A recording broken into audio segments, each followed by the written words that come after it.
ماہران سفر فضائل رمضان شریف پر ایک پرانی کتاب جو آج سے 4 صدیاں پہلے لکھی گئی تھی اور وہ کتاب عربی کے اندر تھی، تو سفر کے دوران میں نے وہ کتاب ساتھ لے لی کہ رستے میں اس کتاب کا مطالعہ کروں گا۔ تو مجھے زندگی میں پہلی مرتبہ ایک بڑی اچھی بات پڑھنے کو ملی جس کا تعلق یہ تراویح کے بعد ہمارا بیٹھ کر قرآن شریف کی کچھ مقامات، کچھ آیات کی تفہیم کے لیے ہمارا جمع ہونا، اس کے ساتھ اس کا تعلق ہے۔ حدیث شریف بیان کی گئی کہ من قام رمضان ایمانا واحتسابا غفر له ما تقدم من ذنبہ، جس نے رمضان شریف کی راتوں میں قیام کیا، نوافل ادا کیے، تراویح پڑھی اور تہجد کی نماز ادا کی۔ قیام اللیل کہتے ہیں رات کو نماز پڑھنا، تو رمضان شریف میں تراویح ادا کی جاتی ہے اور اس کے علاوہ تو تراویح نہیں پڑھی جاتی، تہجد کی نماز پورا سال پڑھی جاتی ہے۔ تو انہوں نے بڑی پیاری بات لکھی کہ رمضان شریف میں محض روزہ رکھ لینا یا 20 رکعت تراویح ادا کرنے کو ہی کافی سمجھنا، یہ اس حدیث شریف کی روح کے مطابق نہیں، بلکہ اس حدیث شریف سے یہ بیان کیا جا رہا ہے کہ تراویح میں قرآن مجید کی منزل سنی جائے، کیونکہ یہ نزول قرآن کا مہینہ ہے اور روزے کا اور قرآن کا تعلق ہے، لہٰذا تراویح کے اندر سال میں ایک موقع ہے کہ پورا قرآن شریف جو ہے وہ تلاوت کیا جائے اور لوگ سماعت کرنے کا شرف حاصل کریں۔ جو جملہ مجھے پسند آیا وہ یہ تھا کہ اللہ تبارک و تعالیٰ کے پیارے محبوب صلی اللہ علیہ وسلم یہ پسند فرماتے تھے اور آپ کے دین میں یہ پسندیدہ بات ہے کہ رمضان شریف کی راتوں میں کچھ وقت جو ہے وہ قرآن مجید کے ساتھ گزارا جائے۔ رمضان شریف کی راتوں کا کچھ وقت کس کے ساتھ گزارا جائے؟ قرآن مجید کے ساتھ گزارا جائے۔ اس سے مراد قرآن مجید کی تلاوت بھی ہے اور اس سے مراد قرآن مجید کو سمجھ کر پڑھنا بھی ہے۔ تو ہم تراویح کے بعد کچھ وقت بیٹھ کر اللہ کے قرآن کے ساتھ وقت گزارتے ہیں، تو مجھے یہ پڑھ کر بڑا سکون حاصل ہوا اور اطمینان قلبی حاصل ہوا کہ کچھ وقت ہمیں قرآن مجید سمجھ کر پڑھنے کے لیے بیٹھنے کا وقت ملتا ہے۔ الحمدللہ، اللہ تعالیٰ اس کی برکتوں سے تمام سامعین کو بھرپور فائدہ اور نفع عطا فرمائے۔ آج کی تراویح میں بڑے ہی اہم مقامات ہم نے سماعت کرنے کی سعادت حاصل کی ہے، جس میں سے میں چند باتیں لے رہا ہوں۔ 3 مقام آج کی تراویح میں سے 3 مقامات سے میں آیات مبارکہ کا جو مضمون ہے وہ عرض کرتا ہوں۔ ابتدائی حصے کے اندر غزوہ بدر کے واقعات پڑھے گئے ہیں اور غزوہ بدر میں پیش آنے والی صورتحال کے کچھ احوال آج کی پہلی منزل میں جو ابتدائی حصہ تھا اس میں پڑھے گئے، اور پھر آخر میں جا کے سورہ توبہ کے اندر اور آخر میں غزوہ تبوک کے بارے میں جو احوال پیش آئے ان کی تلاوت آج ہم نے سننے کا شرف حاصل کیا۔ پھر 3 طبقات کا ذکر آج کی منزل میں بڑی تفصیل سے آیا، جیسے کہ ترجمۃ القرآن کی جو کلاس شروع کی گئی ہے یہاں نماز ظہر کے بعد، دوسری کلاس میں ہم نے 3 باتیں پڑھی تھیں کہ سورہ بقرہ کے آغاز میں 3 گروہوں کا ذکر ہے، ایک اہل ایمان، ایک اہل کفر اور ایک اہل نفاق۔ کفار کا ذکر گزرا ہے، مومنین کا ذکر گزرا ہے، اور منافقین کا گزر گیا۔ تینوں احوال بیان کیے گئے، اور وہاں بھی تفسیری نقطہ یہ ہم نے پڑھا تھا کہ ہر دور کے اندر یہ تین طبقات رہے ہیں۔ ایک طبقہ وہ جنہوں نے سرے سے دین کی دعوت کو جھٹلا دیا اور کفر کا راستہ انہوں نے اختیار کیا۔ دوسرے وہ لوگ تھے کہ جنہوں نے ایمان لائے اور دین کی دعوت کو قبول کیا، وہ مومنین کہلائے۔ اور ایک طبقہ ایسا تھا جو درمیان میں لٹکا رہا، اگر کفار کا پلڑا بھاری دیکھتے تو ان کی طرف ہو جاتے، ایمان والوں کا پلڑا بھاری دیکھتے تو ادھر ہو جاتے۔ لا الہ الا ولا الہ الا، کہ نہ ادھر کے نہ ادھر کے، وہ درمیان میں لٹکے رہتے تھے۔ اوپر اوپر سے نمازیں بھی پڑھتے، کلمہ بھی پڑھتے، لیکن ایمان ان کے دلوں میں راسخ نہیں تھا۔ یہ تین طبقات کا ذکر سورہ بقرہ کے آغاز میں گزرا، اور آج کی منزل میں خاصا حصہ جو ہے وہ پڑھا گیا، اور منافقین کا ذکر بار بار، اور منافقات کا ذکر بھی، منافق مردوں کا، منافق عورتوں کا بھی ذکر کیا گیا۔ پھر منافقین کا جو سردار تھا اس کے جنازے کا معاملہ بھی آج کی تراویح میں پڑھا گیا۔ میں نے عرض کیا تھا کہ سورہ بقرہ کے آغاز میں جو تین طبقات کا ذکر ہے، اہل ایمان، اہل کفر اور اہل نفاق، مومن، کافر اور منافق۔ تو منافق کے بارے میں پچھلی جو منزل پچھلے دنوں تراویح میں گزری ہے اس میں گزرا ہے کہ منافق جو ہے وہ جہنم کے سب سے نچلے طبقے میں ہوگا، وہاں اس کو سزا دی جائے گی۔ اور ان کی علامات بھی مفسرین نے بیان فرمائی۔ جن تین طبقات کا گروہ بیان کیے گئے، طبقات اور تین گروہ بیان کیے گئے، فرمایا کہ اہل ایمان میں سے تم نے دیکھنا ہے تو ابو بکر و عمر و عثمان و علی کو دیکھنا، اور اہل کفر کو دیکھنا ہے جنہوں نے دین کی دعوت کو جھٹلایا اور کفر کا راستہ اختیار کیا۔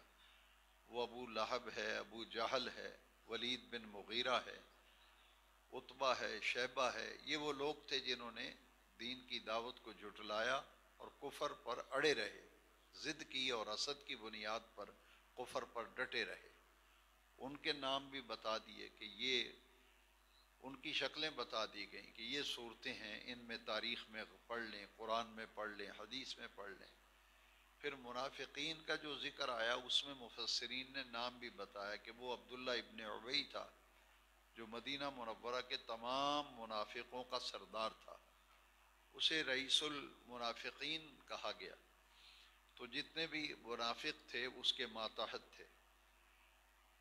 جب یہ عبداللہ بن ابی جو رئیس المنافقین تھا، آج کی تراویح میں وہ گزرا کہ جب وہ مرا تو اس کے بیٹے نے نبی کریم علیہ السلام سے یہ کہا کہ میری یہ خواہش ہے کہ آپ جنازہ پڑھا دیں، آپ کے آنے سے بخشش ہو جائے گی۔ اور ساتھ میں جب وہ مر رہا تھا منافق، موت کے جب قریب پہنچا اور آخری لمحے تھے، تو اس نے کہا تھا، اپنے بیٹے کو نبی پاک صلی اللہ علیہ وسلم کے ساتھ پاس بھیجا کہ جا کر حضور سے عرض کرو کہ آپ وہ قمیص جو پہنتے ہیں جو آپ کے جسم کے ساتھ مس کرتی ہے، مجھے وہ کرتا دے دیں تاکہ اس میں کفن میرا ہو جائے۔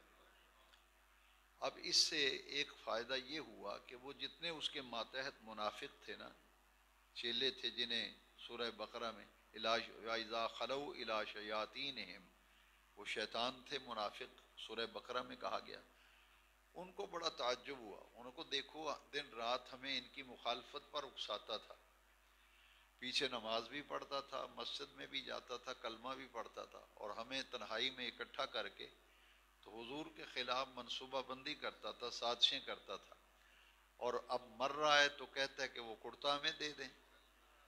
اب انہوں نے کہا کہ معلوم یہ ہوا کہ یہ سارا کھیل کھیلتا تھا اور یہ تماشے زندگی میں بھی کرتا رہا اور مرتے وقت بھی تماشا کر رہا ہے۔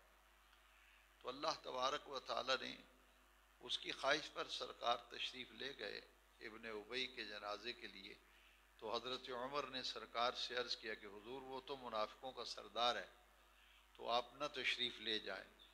تو حضور نبی کریم علیہ السلام کا تشریف لے جانا اس لیے تھا کہ وہ سینکڑوں پیروکار جو تھے، اس کے ہزاروں کی تعداد میں بھی بیان کیا گیا، جتنے بھی منافق تھے، ایک بہت بڑی تعداد منافقوں کی جو ہے وہ مسلمان اور مومن بننے والی تھی۔ تو جب حضور کا جانا اس لیے تھا کہ وہ سب کے ذہن و ضمیر پر ایک چوٹ لگی کہ زندگی بھر مخالفت کرتا رہا ہے، مر رہا ہے، تو جنازے کے لیے بھی کہہ رہے ہیں اور کرتا بھی مانگا جا رہا ہے۔ انہوں نے کہا اس سے معلوم یہ ہوا کہ یہ سب اس کا مخالفت اور منافقت کا کھیل تھا، تو یہ تو رسول برحق ہیں کہ جس بڑے سے بڑے دشمن کو بھی مرتے وقت ان کے سہارے کی ضرورت ہے۔ تو انہوں نے کہا کہ کیوں نہ ان کا سہارا لے لیں پھر، ہے جی۔ تو حضرت عمر رضی اللہ تعالیٰ عنہ بڑے جلال میں تھے، اور حضور وہ منافق ہے، اور بالکل سرکار کے آگے کھڑے ہو گئے، حضور تشریف نہ لے جائیں۔ تو حضور نے فرمایا کہ میں جانتا ہوں اور تمہیں عنقریب سارے احوال کا پتہ چل جائے گا۔ تو صحابہ کرام فرماتے ہیں کہ یہاں ہمیں پتہ چل گیا کہ حضور کا تشریف لے جانا کس وجہ سے تھا، اور جب اس کا جنازہ ہو گیا تو پھر ہمیشہ ہمیشہ کے لیے ایک قانون جو ہے وہ نازل ہو گیا، لا تصلی علی احد منہم مات ابدا ولا تقم علی قبرہ۔ اب دیکھیں کہ منافقوں کے جنازے کا شرعی حکم کیا ہے، اس کے آج کی منزل میں گزرا ہے۔ کافر کا جنازہ تو کبھی کسی نے پڑھا ہے، تو یہاں کس جنازے سے منع کیا جائے؟ لا تصلی علی احد منہم مات ابدا۔ منہم جمع کا صیغہ ہے کہ یہ منہم جو ہیں ان میں سے کوئی مر جائے، منافقوں میں سے، یہ جتنے منافق ہیں انہیں منہم کیوں کہا جاتا ہے؟ منہم جب بھی کہا جائے تو اس سے کون مراد ہیں آپ سمجھ جاتے ہیں، اس لیے ہم کہتے ہیں کہ منہم جو ہیں یہ کہتے ہیں، وہ یہ لفظ قرآن شریف میں آیا ہے، لا تصلی علی احد منہم، ان میں سے آج کے بعد جو بھی مر جائے تو اس کا جنازہ ہرگز نہیں پڑھنا۔ تو یہ قرآن شریف ہے، پھر کسی مولوی کی بات تو نہیں، یا پیر کی بات تو نہیں۔ تو جنازہ کس کا ہوتا ہے؟ جو کلمہ بھی پڑھے، نماز بھی پڑھے۔ تو منافقین کے جنازے سے منع کیا گیا، لا تصلی علی احد منہم مات ابدا۔ ابدا کا معنی ہے ہمیشہ ہمیشہ، ہمیشہ کے لیے قرآن میں قانون آ گیا کہ ان منافقین سے کوئی بھی مر جائے تو اس کا جنازہ نہیں پڑھنا، ولا تقم علی قبرہ، نہ اس کی قبر پر جانا۔ یہ آج کی منزل میں گزرا۔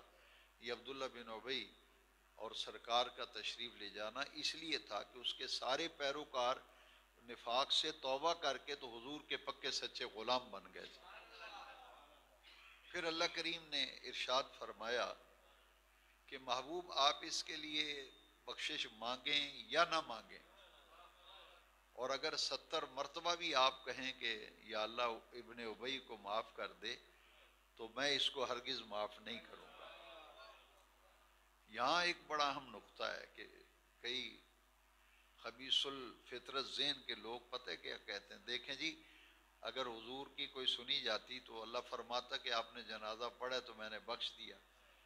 تو اس آیت پہ غور کریں کہ آپ محبوب اس کے لیے بخشش مانگیں یا نہ مانگیں، 70 مرہ، اگر 70 مرتبہ بھی آپ اس کے لیے بخشش مانگیں گے تو میں اس کو نہیں معاف کروں گا۔ کیا مطلب؟ اس لیے کہ محبوب آپ معاف کر بھی دیں تو میں نے اس کو جوتے پھیرنے ہی پھیرنے ہیں، اس کو سزا ملنی ہی ملنی ہے۔ دنیا میں بھی ایک مثال ایسی ہے کہ ایک آدمی کسی کو کوئی معاف کرے تو جو سچا اور پکا تعلق والا ہوتا ہے نا، وہ کہتا ہے تو ہمیں معاف کر دے پر انہوں میں نہیں چھڑنا، تو معاف کر بھی دیں گا تو میں نہیں چھڑنا۔ یہ ہے اس کا معنی کہ محبوب آپ 70 دفعہ بھی اس کی معافی کے لیے کہیں میں نہیں بخشوں گا۔ محبوب دشمن تیرا ہے، تو معاف کر دے، تو رحمت للعالمین ہے، میں اس کو نہیں معاف کروں گا، میں جبار بھی ہوں،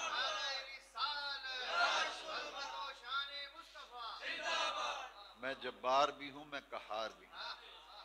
اور ایک سادہ سا آدمی تھا، وہ کہتا ہے جی حضور بخشش کی دعا مانگے تو رب نہ مانگے، میں نہیں مانتا۔ میں نے کہا قرآن کہتا ہے، تو نہیں مانتا، تیرے نہ ماننے سے تو فرق نہیں پڑے گا، جب قرآن کہہ رہا ہے کہ محبوب، میں نے کہا فلسفہ سمجھو کیا بات ہے۔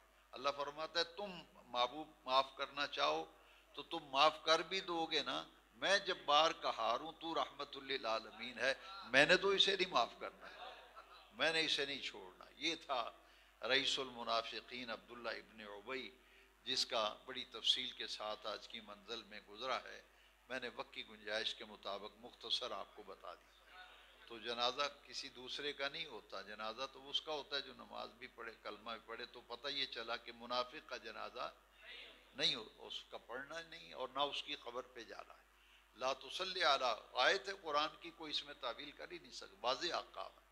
یہ آج کی منزل میں گزرا، اور منافقین جو ہیں جہنم کے سب سے نچلے طبقے میں ہوں گے۔ 3 آیتیں خاص طور پر میں آج کی اس منزل جو تراویح میں پڑھی گئی لے رہا ہوں، اور بڑا پیارا اس میں نکتہ ہے۔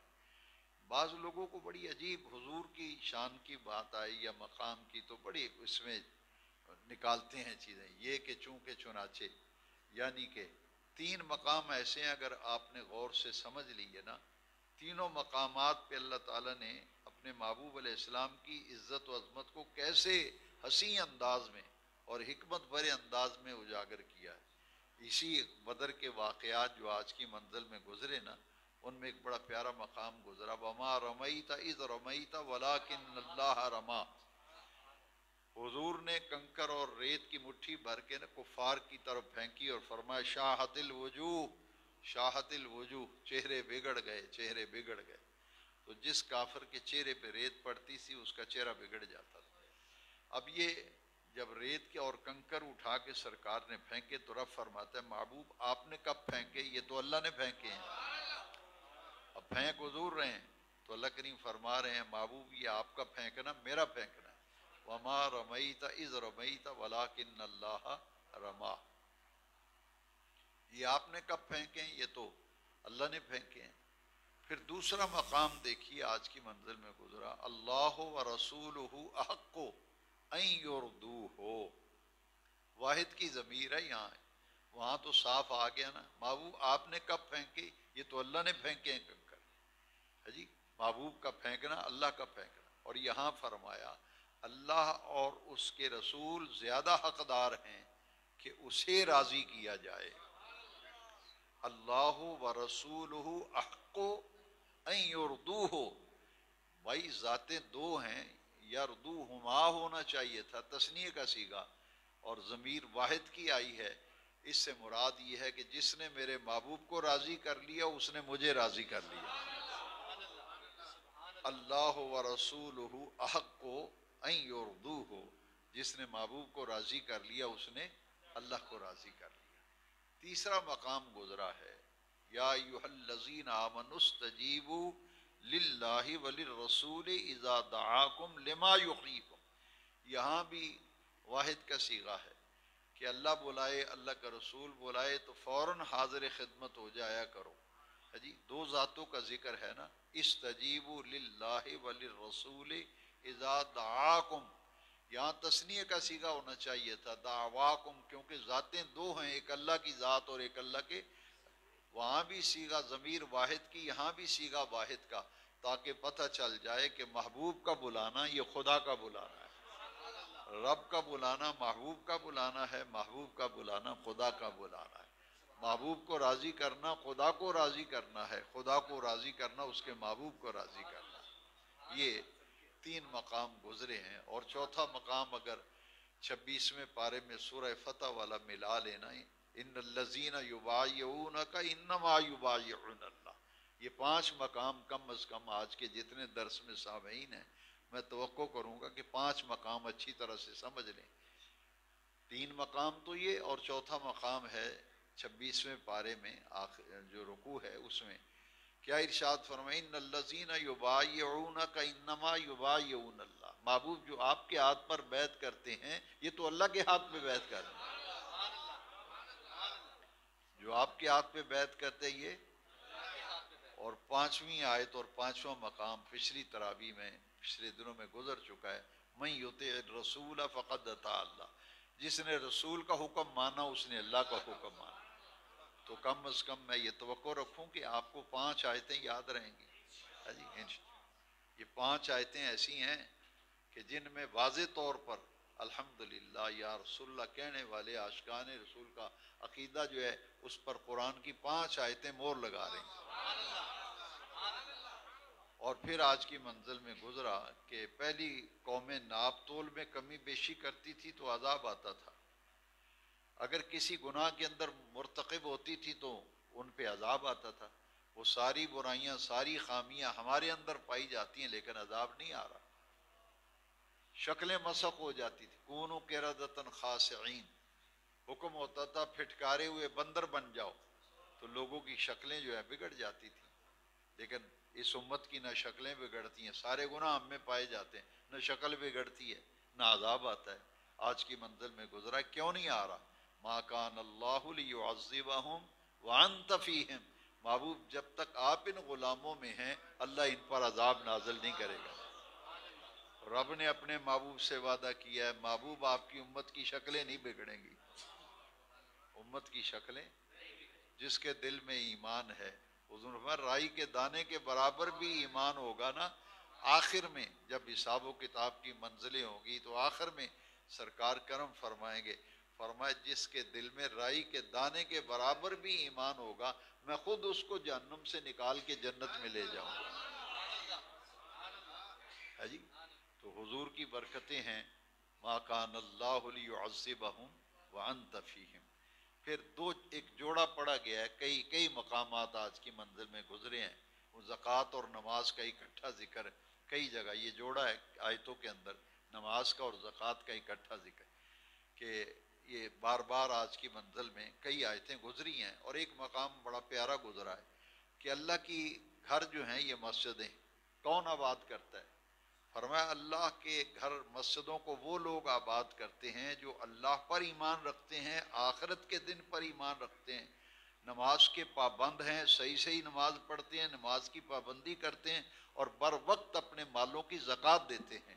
اور ایک اور خوبی بیان کی گئی کہ مسجدوں کو آباد وہی کر سکتا ہے جس کے اندر یہ خوبیاں پائی جائیں، اللہ پر ایمان رکھتا ہو، آخرت کے دن پر ایمان رکھتا ہو، پکا نمازی ہو، پابند نماز اور صلاۃ ہو، زکوٰۃ بر وقت دیتا ہو اور صحیح زکوٰۃ دیتا ہو اور دل میں اللہ کی خشیت رکھتا ہو، اور بلکہ خشیت ہی نہیں اللہ کے سوا کسی سے ڈرتا بھی نہ ہو۔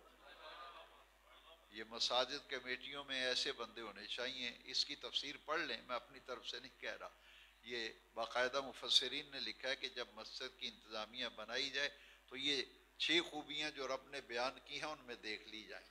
نماز کا پابند ہو، نماز میں غیر حاضر نہ ہوتا ہو، ایمان بڑا پختہ ہو، عقیدہ پختہ ہو، زکوٰۃ ٹھیک حساب کر کے بر وقت دیتا ہو، خشیت الہی اس کے عمل سے ظاہر ہو کہ اس کے دل میں اللہ کی خشیت ہے۔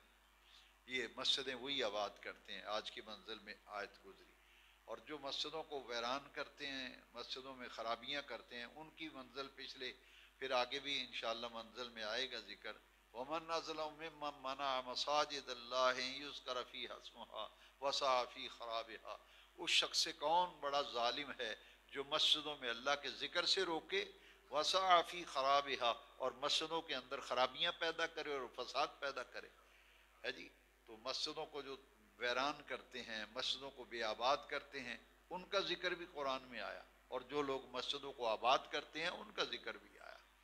پھر ولی اللہ کی پہچان بیان کی گئی۔ آج ہمارے ہاں پہچان ختم ہو گئی، تو شریعت کی پابندی جو ہے، طریقت اور شریعت یہ ساتھ ساتھ چلتی ہے جی۔ بعض لوگ یہ کہتے ہیں نہیں جی اے طریقت تے معرفت دی گل ہے، اے شریعت دی گل ہے۔ یہ بے وقوف لوگ ایسی باتیں کرتے ہیں۔ طریقت اور شریعت جو ہے، طریقت جو ہے وہ باطن کا نام ہے، شریعت ظاہر کا نام ہے، یعنی شریعت ظاہر کو سنوارتی ہے اور طریقت اندر کے دنیا کو سنوار، یہ تو دونوں لازم و ملزوم ہے جی۔